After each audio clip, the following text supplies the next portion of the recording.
Hello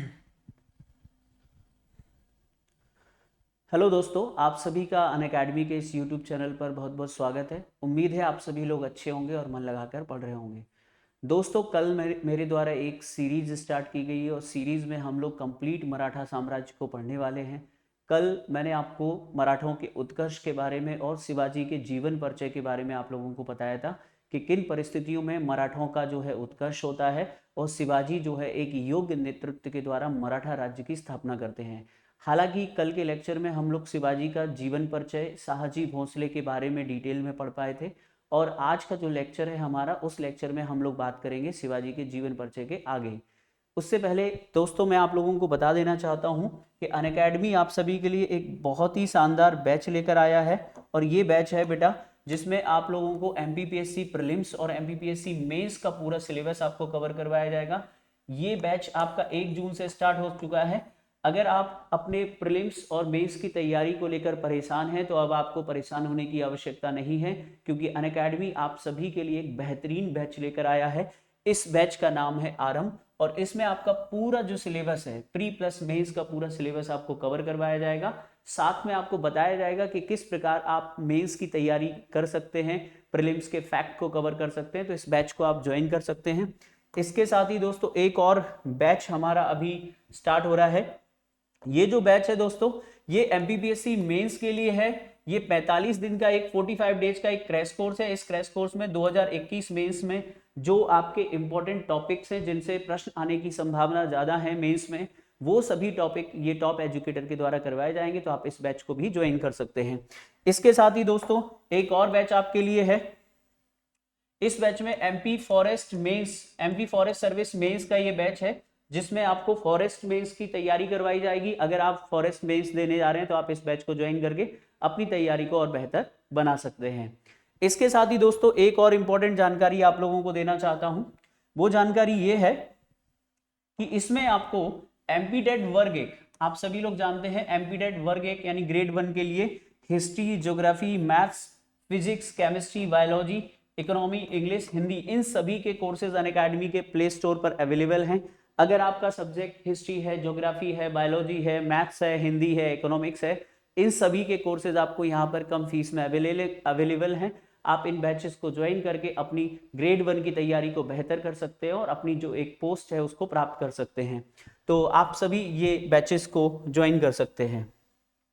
इन batches को join करने के लिए आपको क्या करना पड़ेगा? आपको अनअकैडमी का, देखिए, अनअकैडमी लर्निंग ऐप डाउनलोड करना है। अनअकैडमी लर्निंग ऐप डाउनलोड करने के पश्चात आपको अपनी कैटेगरी सिलेक्ट करनी है, मध्य प्रदेश स्टेट एग्जाम। वहां पर आपको स्टोर का एक ऑप्शन मिलेगा जिसमें आपको मेरा रेफरल कोड हरी10 यूज करना है। उसके बाद आप अनअकैडमी का जो है प्लस सब्सक्रिप्शन ले सकते हैं। तो आप हरी10 रेफरल कोड यूज करके जो है आप इन बैचेस को ज्वाइन कर सकते हैं। अब आते हैं दोस्तों हमारे लेक्चर पर। कल हम लोगों ने एक टॉपिक स्टार्ट किया जिसका नाम है मराठा साम्राज्य। और मराठा साम्राज्य में कल हम लोगों ने दो चीजें पढ़ी थी बेटा। दो चीजें क्या पढ़ी थी? पहली चीज हम लोगों ने पढ़ी थी कि किस प्रकार मराठा साम्राज्य का या मराठों का उत्कर्ष होता है। तो कल का हमारा जो पहला पार्ट था उसमें हम लोगों ने मराठों का उत्कर्ष पढ़ा था कि मराठों के उत्कर्ष के क्या कारण थे, वो कौन सी परिस्थितियां थी जिनकी वजह से मराठा तत्कालीन शक्तिशाली मुगल साम्राज्य को टक्कर देते हुए उत्कर्ष कर जाते हैं। दूसरी जो सबसे इंपॉर्टेंट चीज कल हम लोगों ने पढ़ी थी उसमें हम लोगों ने शिवाजी जो महाराज हैं, छत्रपति शिवाजी महाराज का जीवन परिचय हम लोगों ने पढ़ा था। यानी छत्रपति शिवाजी जो महाराज हैं उनका जीवन परिचय हम लोगों ने देखा था। उनका बर्थ कहाँ हुआ था, उनके माता पिता का नाम क्या था, उनके गुरु का नाम क्या था, उनके जो है प्रारंभिक जीवन के बारे में हम लोगों ने जाना था, छत्रपति शिवाजी महाराज के बारे में। अब हम लोग आज के लेक्चर में बात करने वाले हैं कि किस प्रकार एक शिवा नाम का जो लड़का था वो एक इतना बड़ा रोल मॉडल बनता है मराठों के लिए, कितना बड़ा उन्होंने अपने साम्राज्य को स्थापित किया और तत्कालीन शक्तिशाली मुगल साम्राज्य को चुनौती दी। तो आज हम जानेंगे कि शिवा से शिवाजी महाराज बनने की कहानी। आज हम जानेंगे शिवा से छत्रपति शिवाजी महाराज बनने की कहानी। तो इसमें हम लोग शिवाजी के सैन्य अभियानों को पढ़ने वाले हैं। आइए देखते हैं। देखिए,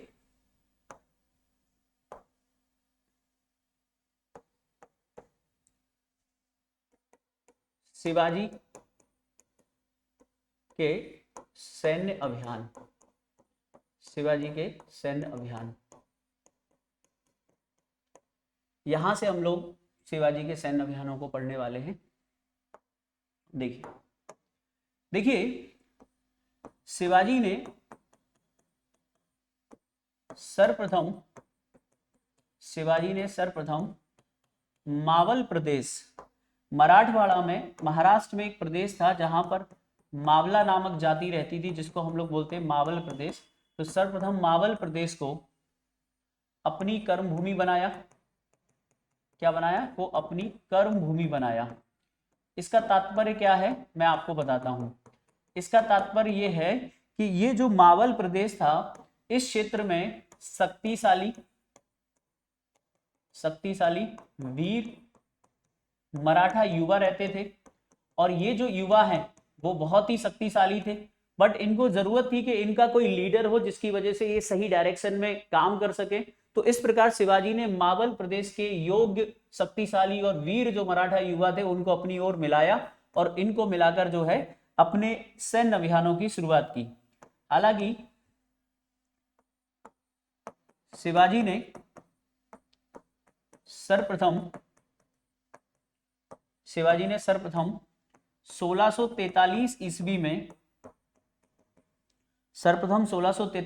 में सिंहगढ़ के किले को जीता था बेटा। किसको जीता था? सिंहगढ़ के किले को जीता था। सिंहगढ़ के किले को जीता। तो एक तो इंपॉर्टेंट क्वेश्चन ये है बेटा, सिंहगढ़ के किले को जीता था। लेकिन शिवाजी के इस सैन्य अभियान को लेकर थोड़ा सा हम लोग और बात कर रहे हैं, वो फिर मैं आपको सारी चीजें बताता हूं कि आखिर हुआ क्या। 1645 में, 1645 ईस्वी में शिवाजी ने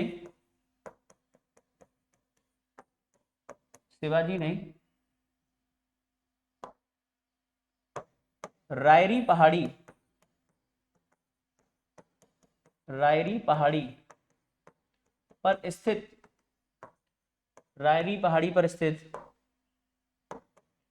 रायरेश्वर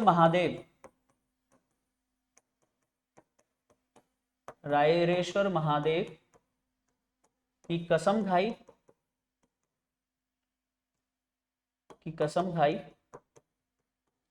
कि वो हिंद स्वराज यानी हिंदवी स्वराज की स्थापना करेंगे। मैं आपको थोड़ा सा इसको समझा देता हूं। देखिए ये इंपॉर्टेंट लाइन है, और यहीं से क्या होता है, थोड़ा सा कुछ चीजें और उन सब का आंसर भी आपको मिल जाता है। देखिए शिवाजी ने सबसे पहले अपने एक नव युवकों की एक टोली बनाई। शिवाजी देखिए किस तरीके से सैन्य अभियानों की शुरुआत होती है। शिवाजी जब एक युवा बालक थे तो वो अक्सर अपनी माँ साहिब अर्थात जो जीजाबाई थी उनसे पूछते थे कि माँ साहिब हमारी सेना क्यों नहीं है। तो माँ साहिब उनको जवाब देती थी कि देखो शिवा, हम कोई राजा नहीं हैं, हम एक जागीरदार हैं, वो भी पूना के, और हमारे पास सेना रखने का अधिकार नहीं, हम कोई राजा नहीं हैं। तो वहीं से शिवाजी के मन में एक विचार आया कि मैं भी राजा बनूंगा और मैं अपनी एक सेना बनाऊंगा, क्योंकि अक्सर उनके क्षेत्र में बीजापुर की जो आदिल शाही सेना थी वो लूटमार करती थी, लोगों को परेशान करती थी, जिसकी वजह से शिवाजी के मन में ये ख्याल आते थे। अब इसी क्रम में जब शिवाजी ने 1643 में जब सिंहगढ़ का एक किला जीता था, तो उन्होंने युवकों की एक टोली के साथ इस किले पर हमला करके इस किले को जीता था। तो संभवतः जैसे आप लोगों को मैंने पहले भी एक बार बताया था कि आप लोगों ने देखा होगा कि अकबर का एक युद्ध है पानीपत का द्वितीय युद्ध। पानीपत के द्वितीय युद्ध में अकबर ने हेमू को पराजित किया था। वो कब था? जब वो गद्दी पर बैठा और जस्ट उससे लड़ा था हेमू से। उसके बाद जब वो गद्दी पर बैठा, आगरा दिल्ली पर अधिकार कर लेता है, तो वो अपने सैन्य अभियान में पहला जो अटैक करता है वो है मालवा अभियान 1561 में। तो हम अकबर के पहले सैन्य अभियान के तौर पर मालवा अभियान को देखते, ना कि पानीपत के दूसरे युद्ध को। तो होता क्या है कि मावल प्रदेश के युवाओं की एक टोली बनाई और उन्होंने 1643 में सिंहगढ़ का एक किला सबसे पहले जीता था। देखा जाए तो शिवाजी ने सबसे पहले इसी किले को जीता है, लेकिन शिवाजी ने रायरी पहाड़ी पर स्थित जो रायरेश्वर महादेव हैं, ये जो रायरेश्वर महादेव हैं, इनकी प्रतिज्ञा लेकर एक प्रॉपर तरीके से बीजापुर राज्य के विरुद्ध अभियान छेड़ा, और उसका मोटिव था कि हमें अपना एक मराठा राज्य, अपना एक स्वराज्य बनाना है। तो यहां पर उन्होंने जो रायरेश्वर महादेव है उनकी कसम खाई, और यहीं से जो है उनके स्वराज्य की जो है शुरुआत होती है। तो आपसे ये पूछा जा सकता है कि शिवाजी ने किस महादेव मंदिर या किस मंदिर की कसम ली थी। सॉरी तो शिवाजी ने रायरेश्वर महादेव की कसम खाई और यहां पर उन्होंने कहा कि वो अपना एक स्वराज्य स्थापित करेंगे और वो लोगों में एकता स्थापित करेंगे, मराठी लोगों में, और यहीं से उनके अभियानों की शुरुआत होती है। इसीलिए बेटा बहुत सी जगहों पर इसीलिए बेटा बहुत सी जगह पर यह दिया रहता है कि 1646 में शिवाजी ने तोरण के किले को जीता था बेटा। किसको जीता था? तोरण के किले को जीता था। तोरण के किले को जीता। और बहुत सारे किताबों में आपको यही अभियान शिवाजी का पहला सैन्य अभियान मिलेगा। तो आप समझ गए ना मेरी बात, जो मैं कहना चाह रहा हूं कि अगर ऑप्शन में सिंगड़ नहीं दिया है और शिवाजी का पहला अभियान पूछा गया है, आप तोरण के किले को भी बता सकते हैं, तोरण अभियान को भी बता सकते हैं। पूछे क्यों बता सकते हैं बेटा? वो इसलिए बता सकते हैं क्योंकि वो उन्होंने इसकी स्वराज्य की कसम खाने के बाद, यानी रायरेश्वर महादेव की कसम खाने के बाद, जो रायरेश्वर पहाड़ी पर स्थित थे, के बाद प्रारंभ किया था। इसलिए शिवाजी का यह अभियान जो है वो तोरण का अभियान इंपॉर्टेंट माना जाता है। इसके बाद शिवाजी ने कुछ किले और जीते जिनके बारे में मैं आपको बता देता हूं। 1643 में 1647 ईस्वी में शिवाजी ने कोंढाना का किला जीता बेटा। कोंढाना का किला जीता। ये एक इंपॉर्टेंट विजय थी शिवाजी की, कोंढाना का किला जीता, ये आप याद रख सकते हैं। कौन सा किला जीता बेटा? कोंढाना का किला जीता। इसके बाद अगर मैं बात करूं, याद रखिएगा, इसके बाद शिवाजी ने चाकन का किला, कौन सा किला? चाकन का किला। चाकन के किले के बाद अगर देखा जाए तो पुरंदर का किला, और फिर जो है जावली का किला शिवाजी ने जीता। इसके अलावा बहुत सारे किले जो हैं शिवाजी ने लगातार जीते। तो ये सारे जो किले हैं शिवाजी जो हैं जीतते गए, और इन किलों को जीतने की वजह से शिवाजी के सामने एक समस्या पैदा हो गई। उस समस्या के बाद के बारे में मैं आप लोगों को बताना चाहता हूं। देखिए हो क्या रहा था कि शिवाजी का जो राज्य था, आप इसको ऐसे समझिए, एक रियासत थी और उस रियासत का नाम था बीजापुर रियासत, या बीजापुर राज्य कहते थे बेटा। क्या कहते थे बेटा? बीजापुर राज्य या बीजापुर रियासत। बीजापुर रियासत में आदिल शाही वंश का शासन था, या आदिल शाह का शासन था, आप ऐसे याद रख सकते हैं। और इसी राज्य के अधीन, इसी राज्य में इनकी जागीर आती थी, जिसको हम बोलते थे पूना की जागीर। आप समझ रहे हैं मैं क्या कहने की कोशिश कर रहा हूं? यानी जो शिवाजी की जागीर है वो इसी राज्य के अंतर्गत आती थी। अब शिवाजी के द्वारा जो किले जीते जा रहे हैं लगातार, चाहे वो पुरंदर का किला हो, ठीक है, चाहे वो चाकन का किला हो, मैं आपको बस एग्जांपल दे रहा हूं, चाहे वो आपका जावली फोर्ट हो, ये सभी के सभी जो किले थे वो बीजापुर रियासत के अंतर्गत आते थे। तो शिवाजी के इन अभियानों से, शिवाजी द्वारा जब इन किलों को जीता गया और शिवाजी के द्वारा जितने भी ये किले जीते गए, किलों को जीतने के कारण शिवाजी का जो विरोध है वो होना तय था, क्योंकि शिवाजी डायरेक्टली किसको चुनौती दे रहे हैं? शिवाजी से ये नाराज हो गया। कौन नाराज हो गया? आदिल शाह, जो कि बीजापुर का शासक था, और वो शिवाजी को क्या करना चाहता? शिवाजी पर नियंत्रण लगाना चाहता था। इसीलिए उसने क्या किया बेटा? शिवाजी के जो पिताजी थे, कल मैंने आपको बताया था कि शिवाजी के जो पिताजी हैं शाहजी भोसले, वो इसके दरबार में रहते थे, अगर आपको याद हो। तो शिवाजी भोसले कहाँ रहते थे? शाहजी भोसले, माफी चाहता हूँ, शाहजी भोसले किसके दरबार में रहते थे? आदिल शाह के दरबार में रहते थे। तो इसका परिणाम ये हुआ कि आदिल शाह ने इनको कैद कर लिया। क्या कर लिया? कैद कर लिया। ध्यान से सुनिएगा मेरी बात। यानी आदिल शाह के द्वारा शिवाजी को यह धमकी दी गई कि अगर उन्होंने ये लगातार जो वो किले जीत रहे हैं, वो किले किस राज्य के थे? बीजापुर राज्य के। तो अगर वो ये अपनी विजय अभियान बंद नहीं करेंगे, अपने जो किलों को जीतने का अपना अभियान है वो बंद नहीं करेंगे, तो शाहजी भोसले को बंदी बना लिया गया और उनकी हत्या कर दी जाएगी। तो कुल मिलाकर आदिल शाह द्वारा शिवाजी पर दबाव डाला गया, और ये हुआ था किस विजय के बाद या किस हमले के बाद? तो आपको याद रखना, कोंडाना विजय के बाद। आप चाहें तो इस बात को नोट कर सकते हैं। इसके बाद, यानी इस विजय के बाद शाहजी को कैद कर लिया गया था। क्या कर लिया गया था बेटा? शाहजी को कैद कर लिया गया था। ये आपको याद रखिएगा, आदिल शाह द्वारा या बीजापुर द्वारा। ठीक है, तो ये इंपॉर्टेंट है। तो शिवाजी ने सबसे पहले सिंहगढ़, फिर तोरण, फिर 1647 में कोंडाना, फिर चाकन, फिर पुरंदर, फिर जावली, फिर मुरुमगढ़ और ढेर सारे किलों को जीत लिया और इस प्रकार शिवाजी के द्वारा अपनी स्थिति को मजबूत किया गया। लेकिन शिवाजी के ये जो ज्यादातर सैन्य अभियान थे या ज्यादातर अभियान थे वो किसके लिए चुनौती थे? बीजापुर राज्य के लिए। इसीलिए तत्कालीन बीजापुर के शासक आदिल शाह ने शाहजी भोसले को कैद कर लिया और उन पर दबाव बनाया शिवाजी पर कि भाई आप अपने सैन्य अभियान बंद कर दें। तो शिवाजी ने अपने सैन्य अभियानों को कुछ समय के लिए रोक दिया क्योंकि वो चाहते थे कि शाहजी भोसले को मुक्त कर दिया जाए। तो इस प्रकार ये चीजें आपको याद रखनी है। अब बच्चों इसमें एक चीज और मैं आपको बताना चाहता हूं, हो सकता है आप में से कुछ लोग लेक्चर सुन रहे हों और उनको एक चीज परेशान कर सकती है। कोंढाना, आपने सुना होगा मालाजी तानसेन को लेकर एक मूवी बनी है कोंढाना को लेकर, मालाजी तानसेन। तो वो शिवाजी के एक योग्य सरदार थे और उन्होंने इस विजय के लिए अपना जीवन बलिदान कर दिया था। कुछ टाइम पहले मूवी आई थी। तो ये कोंढाना विजय बेटा दोबारा से होगी और ये कोंढाना विजय दोबारा से कब होगी? जब शिवाजी अपने 35 किलो में से 23 किले मुगलों को दे देंगे पुरंदर की संधि में। उसके पश्चात जब वो दोबारा इन किलों को जीतेंगे तब तानाजी मालसुरे जो थे वो इस अभियान में मारे जाएंगे। तो वो एक अलग कहानी है, हम लोग उसमें आगे बात करेंगे।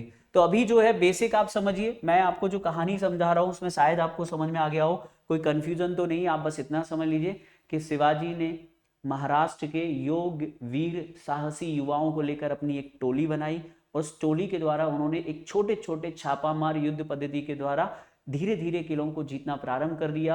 इन किलों को जीतने से उन्हें पैसे यानी धन की प्राप्ति हुई, जिसकी वजह से वो अपनी सेना बढ़ाते गए और अपनी स्थिति मजबूत करते गए। तो इस प्रकार शिवाजी ने लगातार सबसे पहले सिंहगढ़, फिर तोरण, फिर कौन सा, तो याद रखिएगा, फिर कोंडाना, फिर चाकन, पुरंदर, जावली, इन सभी किलों को जीता था। उम्मीद है आप लोगों को यहां तक अच्छे से समझ में आ गया होगा। अब इसमें एक चीज और आप चाहें तो लिख सकते हैं।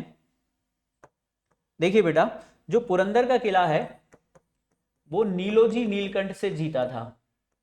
ये नीलोजी नीलकंठ जो है वो याद रखिएगा, ये बीजापुर रियासत का एक सरदार था। और ये जो जावली का किला है वो चंद्रराव मौर्य से जीता था, चंद्रराव मौर्य से जीता था। ठीक है, ये एक्चुअली में क्या थे, ये इसलिए आपको याद रखना है क्योंकि ये जो चंद्रराव मौर्य है वो बीजापुर रियासत से मिला हुआ था। किससे मिला था बेटा? बीजापुर रियासत से मिलकर शिवाजी को पकड़ने का या शिवाजी को दबाने का प्रयास कर रहा था। इसलिए चंद्रराव मौर्य को पराजित कर दिया और जो है जावली का किला शिवाजी ने जीत लिया। और पुरंदर का जो किला था जो उन्होंने नीलोजी नीलकंठ से जीता था, नीलोजी नीलकंठ को अपने अधीन करके जो है उस किले का प्रमुख बना दिया। यानी नीलोजी नीलकंठ से किला जीता, फिर वो किला उन्हीं को दे दिया और कहा कि तुम अब हमारे अधिकारी के तौर पर शासन करोगे। तो कुल मिलाकर शिवाजी ने अपने प्रारंभिक सैन्य अभियान किसके विरुद्ध किए थे? तो याद रखिएगा, शिवाजी ने अपने प्रारंभिक सैन्य अभियान बीजापुर रियासत के अधीन किए थे। इसके बाद कहानी में एक और ट्विस्ट आता है, ये आपको थोड़ा सा ध्यान से सुनना है। 1656 में जो कुछ ईयर लिख रहा हूं बेटा ध्यान से सुनिएगा। 1656 में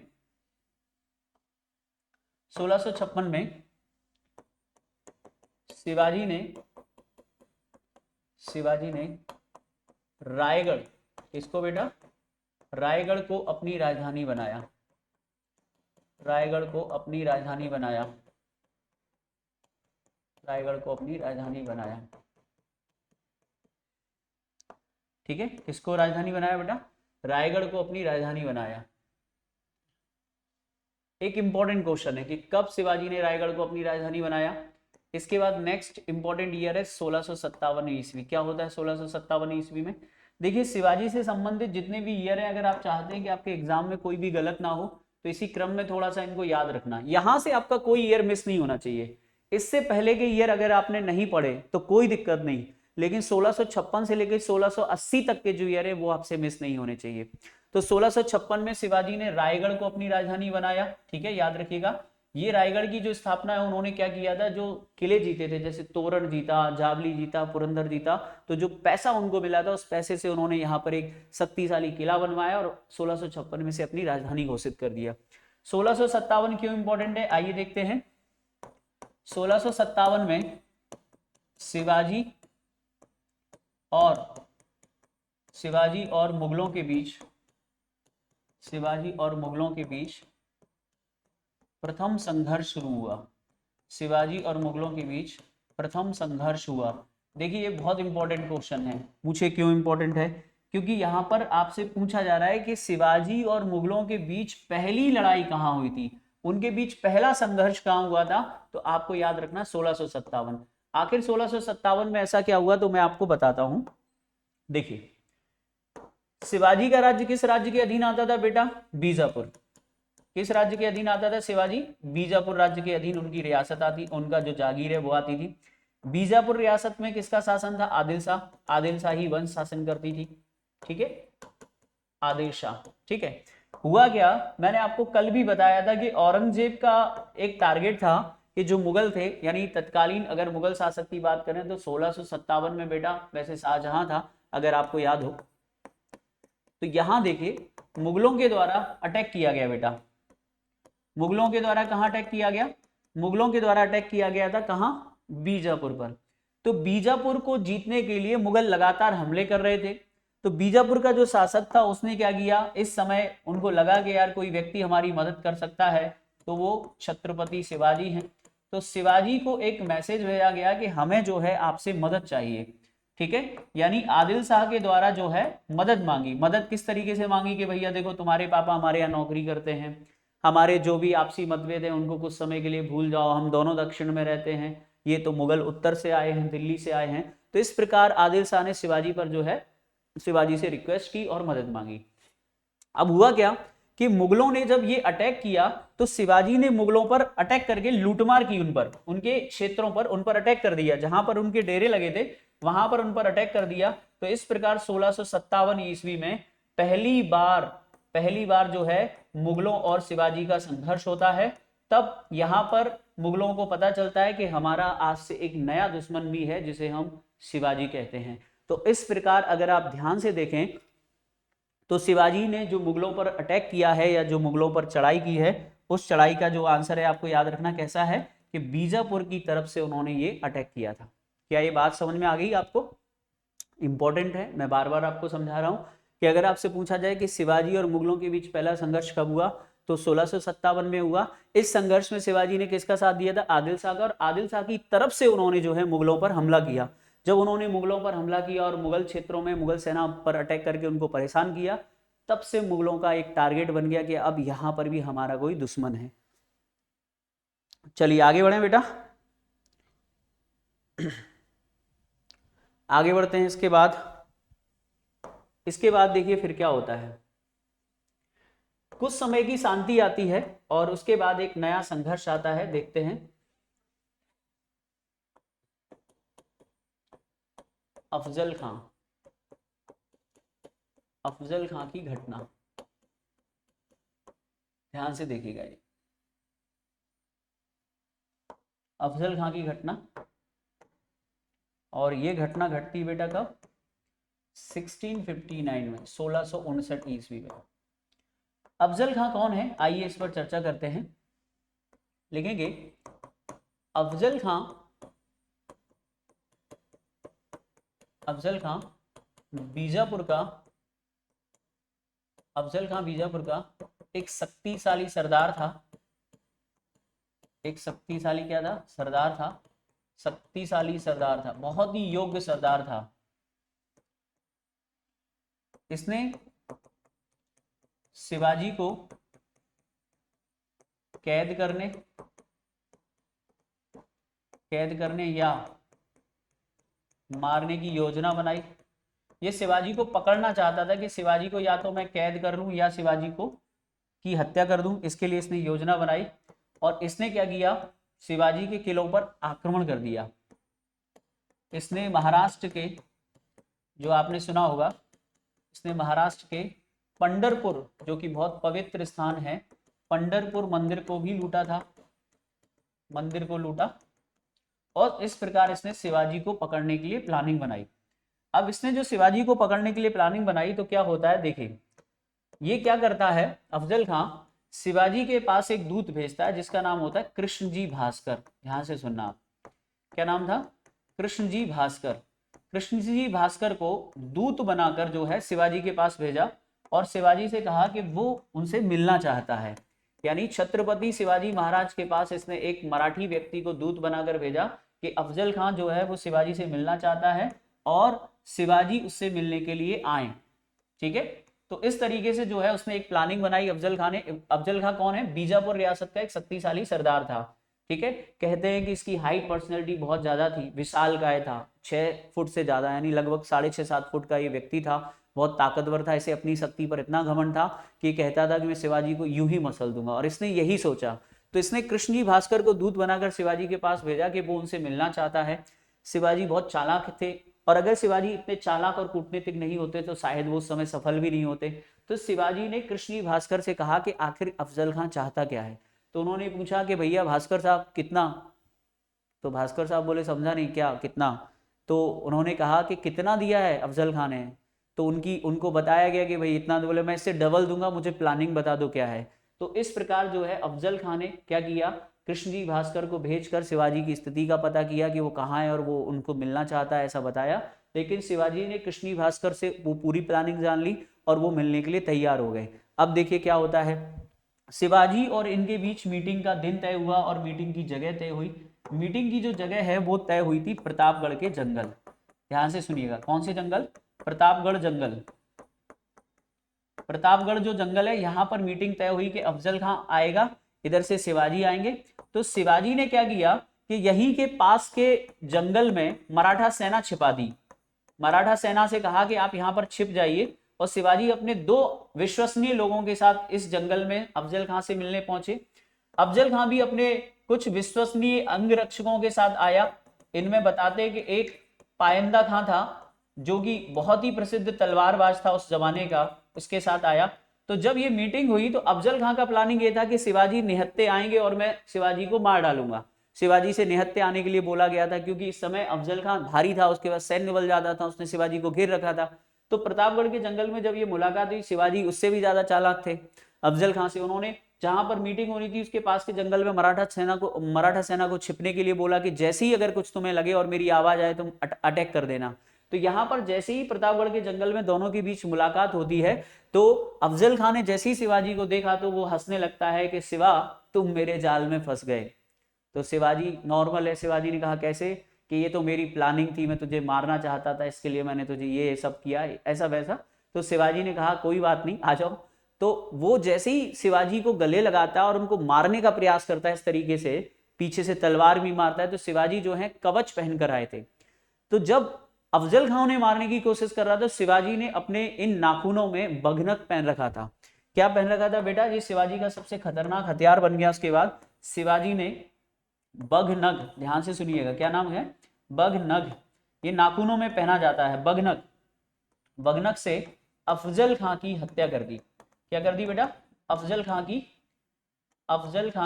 हत्या कर दी। तो ये बहुत इंपॉर्टेंट क्वेश्चन बनता है कि शिवाजी द्वारा अफजल खां की हत्या कब की गई थी, हत्या किसके द्वारा की गई थी, कौन सा हथियार था? तो बघनग द्वारा शिवाजी ने हत्या कर दी अफजल खां की।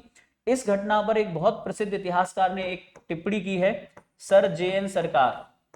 Sir JN. सरकार ने कहा, सर जे.एन. सरकार ने कहा, इस घटना पर कहा कि हीरे ने हीरे को काट दिया, हीरे ने हीरे को काट दिया।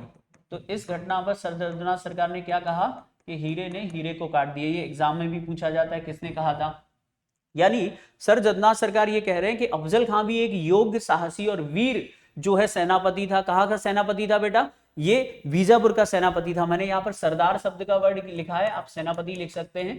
बीजापुर का सेनापति था जिसका उद्देश्य था शिवाजी को पकड़ना या मारना। लेकिन शिवाजी ने बड़ी चालाकी से प्रतापगढ़ के जंगल में उसको उसी के प्लानिंग से और अपने हथियार से मार डाला। तो ये घटना बहुत बड़ी घटना मानी जाती है। इस घटना के बाद जो बीजापुर का शासक था उसने तुरंत अपनी कुर्सी छोड़ दी और शिवाजी की तरफ कहा मुझसे दोस्ती करोगे, और कहा कि जो कुछ अभी हुआ है इससे पहले भूल जाओ, आज से आप राजा हो। और इस घटना के बाद दक्षिण भारत में शिवाजी का जो प्रभाव है वो बढ़ गया। बीजापुर रियासत ने उन्हें एक राजा की उपाधि दे दी और एक स्वतंत्र शासक की तरह उनको सम्मान दिया। तो ये एक इंपॉर्टेंट घटना है। 1659 ईयर बहुत इंपॉर्टेंट है, प्रतापगढ़ के जंगल इंपॉर्टेंट है, और याद रखिएगा बघनक से हत्या की थी और सर जे.एन. सरकार ने क्या कहा है? हीरे ने हीरे को काट दिया।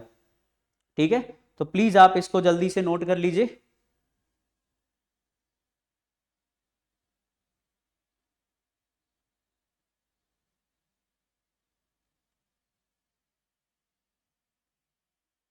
चलिए नोट कर लीजिए बच्चों,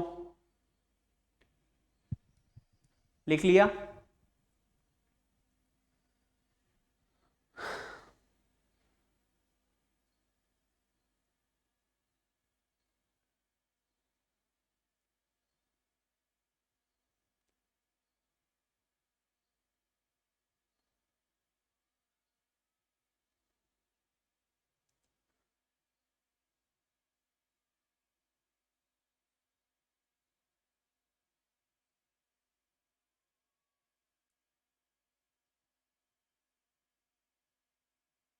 चलिए आगे बढ़ते हैं। देखिए ये जो घटना घटी थी ना, तो पास में खड़ी हुई जो मराठा सेना थी उसने जो है अफजल खां की सेना को निर्दयता से काट डाला था बुरी तरीके से। चलिए आगे बढ़ते हैं। अब हमारा दूसरा जो हम काम पढ़ने वाले हैं, शाइस्ता खां। शाइस्ता खां से संघर्ष, ये आपको इसी तरीके से याद रखना है, शाइस्ता खां से संघर्ष। और ईयर इनके नहीं भूलने हैं आपको, क्योंकि अगर आप इनके ईयर भूले तो दिक्कत हो जाएगी। इंपॉर्टेंट ट्रेंड, शाइस्ता खां से संघर्ष। शाइस्ता खां कौन है, आइए देखते हैं।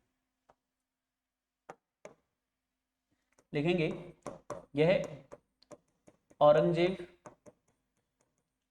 यह औरंगजेब का मामा था, जिसे उसने 1660 ईस्वी में दक्कन का सूबेदार नियुक्त किया। दक्कन का सूबेदार नियुक्त किया। तो औरंगजेब ने अपने मामा को 1660 में दक्कन का सूबेदार नियुक्त किया और जो है भेजा कि जाओ तुम दक्कन की स्थिति पर नियंत्रण स्थापित करना। तो इस प्रकार जो है शाइस्ता खां कौन था, तो मुगल सूबेदार था जो 1660 में दक्कन का जो है क्या बना, सूबेदार बना। इसने इसने शिवाजी के कई किलों पर अधिकार कर लिया। शिवाजी के कई किलों पर अधिकार कर लिया। इसने शिवाजी के कई किलों पर अधिकार कर लिया, तो ये भी एक इंपॉर्टेंट बात है, आप याद रख सकते हैं। ठीक है, चलिए दो बातें हो गई। तीसरी इंपॉर्टेंट बात आपको समझनी है। शाइस्ता खां ने ये डिसाइड किया कि इस बार जो वो वर्षा ऋतु है, ज्यादातर वर्षा ऋतु में क्या है, सेनाएं पीछे हट जाती थी, तो वो पूना में बिताएगा। पूना में एक लाल महल था, तो वहां पर पूना के लाल महल में वो वर्षा ऋतु बिताएगा, ऐसा उसने डिसाइड किया। अब उसके पास लगभग 80,000 की सेना थी, 80 से 1 लाख की, तो वो बिल्कुल कॉन्फिडेंट था, रिलैक्स था कि शिवाजी मेरा कुछ बिगाड़ नहीं सकते और मैं आराम से चिल करूंगा। तो शिवाजी को जब ये पता चला कि वर्षा ऋतु में जो है वो उसने डिसाइड किया कि पूना के लाल महल में रुकेगा, तो शिवाजी के पास एक स्वर्णिम अवसर था। आइए समझते हैं कैसे। तो ये रहे हमारे शिवाजी, छत्रपति शिवाजी। शिवाजी को पता चला कि इसने डिसाइड किया है कि पूना के लाल महल में ये रुकेगा। कौन रुकेगा बेटा, शाइस्ता खां। कौन है शाइस्ता खां, औरंगजेब का मामा और दक्कन का सूबेदार है। अब दक्कन का सूबेदार एक बहुत बड़ी पोस्ट होती थी, यानी दक्कन के सूबेदार को चुनौती देना, मतलब आप समझ रहे हैं, तत्कालीन मुगल शासक को चुनौती देना।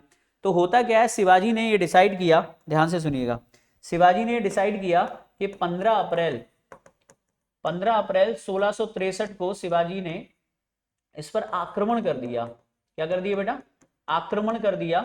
और आक्रमण कर अपने कुछ विश्वसनीय चुनिंदा साथियों के साथ। देखो जरा सुनो, देखिए आपने देखा होगा कि अगर मान के चलिए 80,000 की सेना है, तो वो सेना सारी एक साथ एक जगह पर तो होगी नहीं, वो बिखरी होगी इधर उधर। ठीक है, और महल में ये आराम कर रहा था, इसको इतना रिलैक्स था कि शिवाजी की इतनी हिम्मत नहीं कि मेरे महल पर हमला कर दें। लेकिन जहां तक दुश्मन की सोच थी उससे आगे शिवाजी सोचते थे, और जो लोग सोचते थे शिवाजी नहीं कर सकते वही शिवाजी करते थे, इसीलिए वो शिवाजी महाराज हैं। तो छत्रपति शिवाजी ने तय किया कि वो रात को अचानक जो है शाइस्ता खां को सरप्राइज देंगे। समझ रहे हैं, यानी रात को शाइस्ता खां को वो सरप्राइज देंगे। और उन्होंने उस जमाने वो गाना सुना था, कौन सा, चोरी चोरी चुपके चुपके। तो शिवाजी रात के अंधेरे में अपने कुछ चुनिंदा साथियों के साथ रात में आते हैं और पूना के इस लाल महल में प्रवेश करते हैं। और लाल महल में प्रवेश करके कुछ चुनिंदा साथियों के साथ महल में प्रवेश किया और शाइस्ता खां के बेडरूम में उसके गेट पर खड़े हो गए और कहते हैं, निहार लूं निहार लूं। जब वो शाइस्ता खां को देख रहे थे तो शाइस्ता खां की आंख खुल गई, वो डर गया, शिवा तू यहां कैसे। तो इतने में कहा बस सोचा तुम्हें सरप्राइज दे दूं। तो शिवाजी ने उसे मारने के लिए जैसे ही अपनी तलवार आगे की तो उसने अपना हाथ आगे कर दिया और उसकी उंगली कट गई। बेटा क्या कट गई? उसकी उंगली कट गई। जब उसकी उंगली कट गई तो उन कटी हुई उंगलियों को लेकर वो अपने कमरे के जो बेडरूम था उसकी खिड़की से कूदा, और कूदा कहते हैं कि इतना जबरदस्त तेजी से भागा भागा कि जाकर सीधा कहाँ, दिल्ली में उसने पलट कर देखा।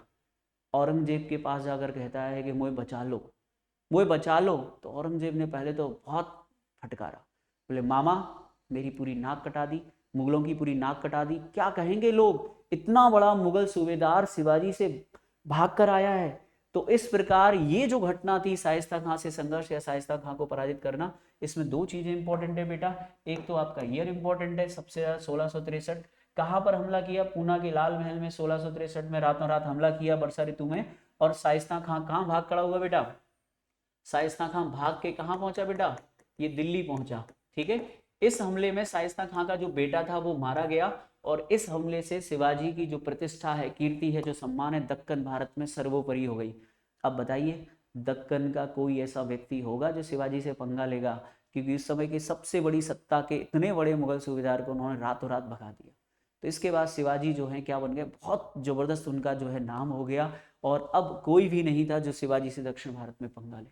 तो ये दोनों घटनाएं इंपॉर्टेंट है। इन दोनों घटनाओं ने ही शिवाजी को क्या किया था? काफी फेमस कर दिया। इधर बीजापुर का शासक महाराज महाराज करने लगा, और इधर अब मुगल क्या करने लगे कि भैया शिवा बहुत खतरनाक है। तो ये दो घटनाएं प्लीज आप नोट डाउन कर लीजिए।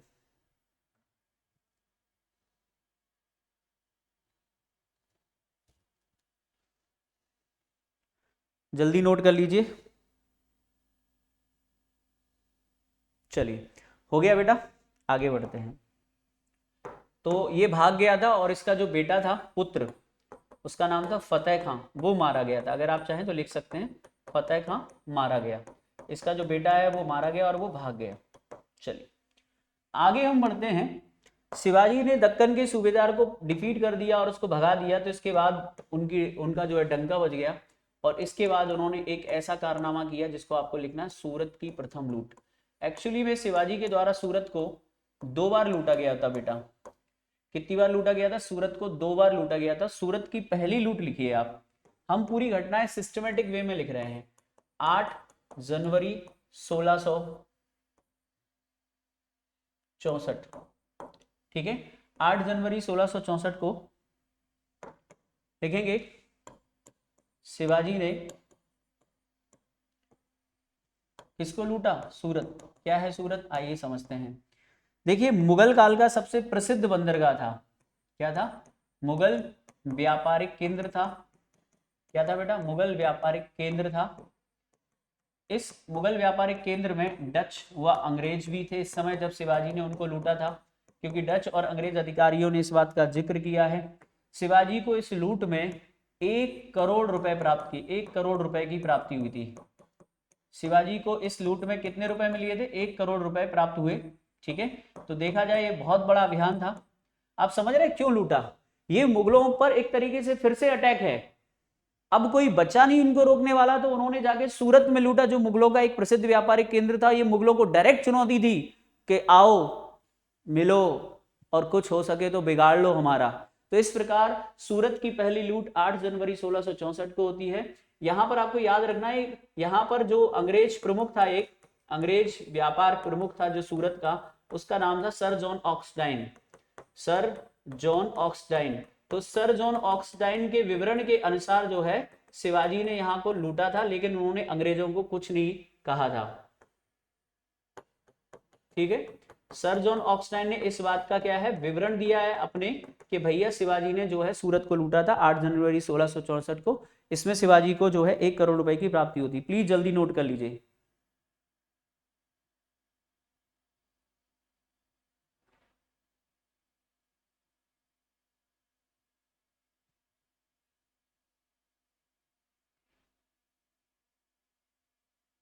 चलिए आगे के बढ़े। नोट कर लिया? तो सूरत की पहली लूट, देखिए मैं आपको यहां बता देता हूं, लेकिन हम सूरत की दूसरी लूट अलग पढ़ेंगे। सूरत की जो दूसरी लूट है, सूरत की आपको बता देता हूं दूसरी लूट, क्योंकि आपको जिससे याद रहेगा, वो होगी 1670 ईस्वी में बेटा। और इस लूट में शिवाजी को लगभग 66 लाख रुपए की प्राप्ति होगी। कितने रुपए मिलेंगे इसमें? 66 लाख रुपए की प्राप्ति होगी। 66 लाख रुपए प्राप्त होंगे।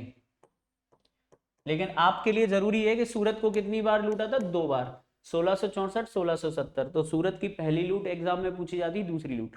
लेकिन अभी हम बीच में हम दूसरी लूट की दोबारा चर्चा करेंगे, अभी तो मैंने आपको वैसे ही बता दिया।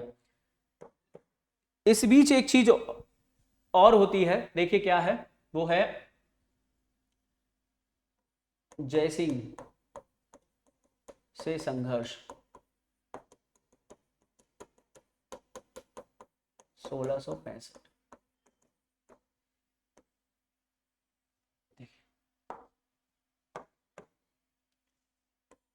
औरंगजेब द्वारा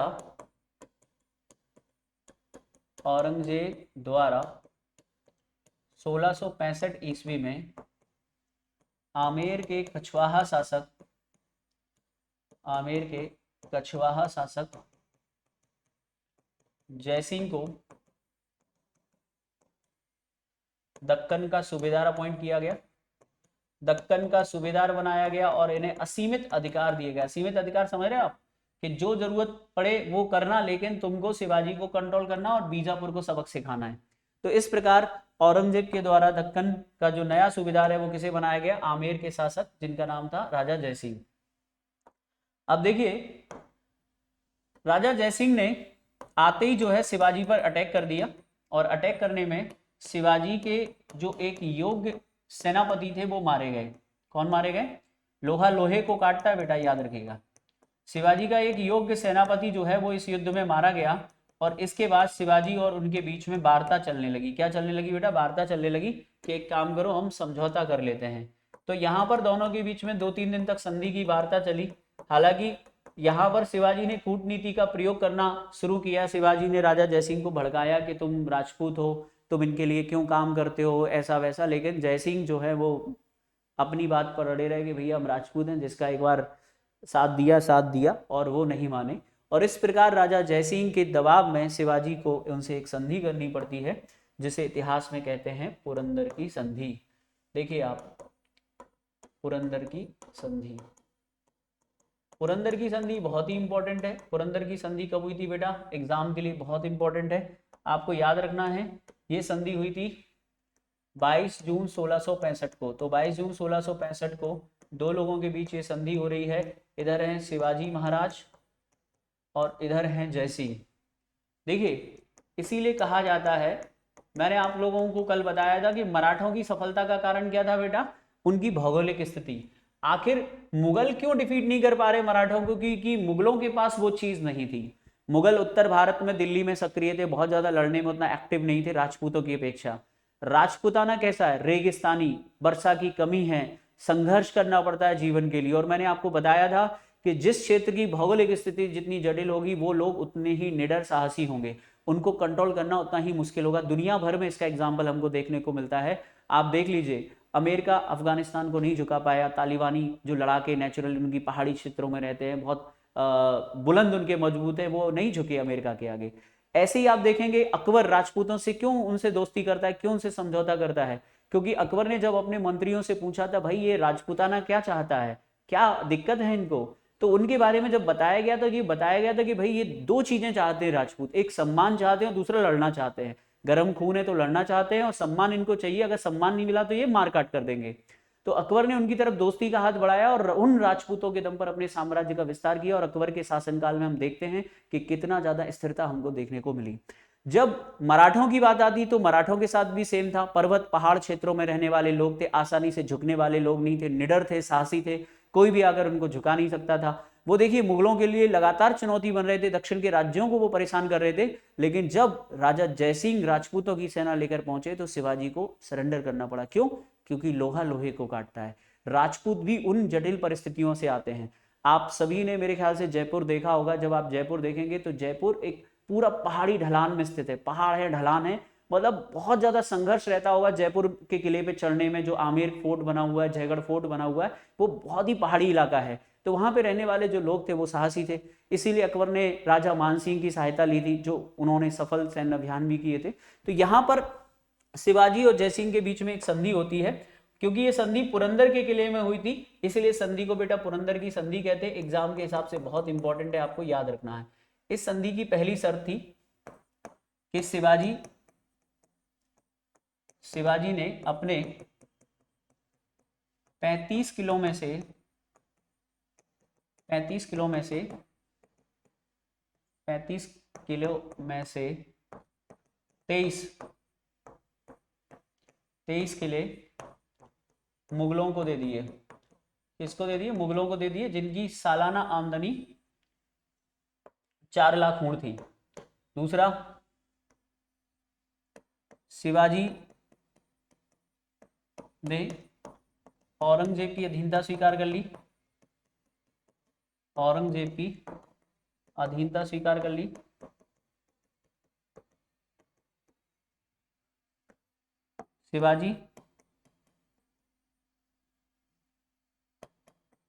शिवाजी मुगलों की सेवा और उनकी तरफ से युद्ध करेंगे। वह उनकी तरफ से क्या करेंगे बेटा? युद्ध करेंगे। ये भी इसमें कहा गया। इसके साथ ही एक और बात कही गई, शिवाजी के पुत्र संभाजी को मुगल दरबार में 5,000 का मनसब दिया गया। और शिवाजी, एक कंडीशन और थी कि शिवाजी जो है आगरा जाएंगे। कहाँ जाएंगे? शिवाजी आगरा जाएंगे औरंगजेब से मिलने के लिए। तो इस प्रकार पुरंदर की संधि के द्वारा शिवाजी ने औरंगजेब की अधीनता स्वीकार कर ली और कहा कि वो मुगलों की तरफ से युद्ध करेंगे, मुगलों को सहयोग करेंगे बीजापुर के विरुद्ध, और दक्षिण में जब भी उनकी जरूरत पड़ेगी शिवाजी के पुत्र संभाजी को मुगल दरबार में 5,000 का मनसब दिया गया। और जयसिंह के आश्वासन पर शिवाजी ने कहा, मतलब जयसिंह ने कहा कि आप औरंगजेब के सामने उपस्थित हो आगरा में। तो जयसिंह से सुरक्षा की वादा लेकर वो जो है आगरा जाने के लिए तैयार हो गए। संधि है, नोट कर लीजिए, फटाफट नोट कीजिए बेटा।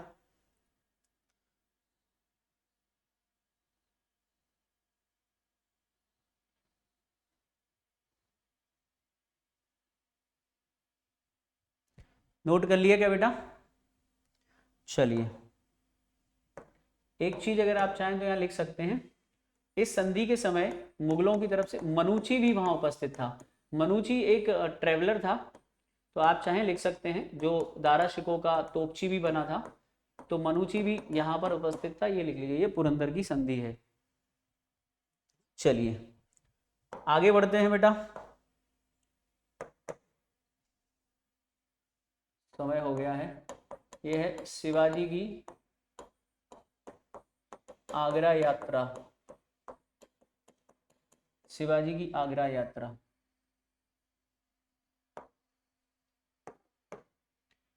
12 मई 1666। ईयर बहुत इंपॉर्टेंट है इधर बेटा, ईयर आपको याद रखने पड़ेंगे।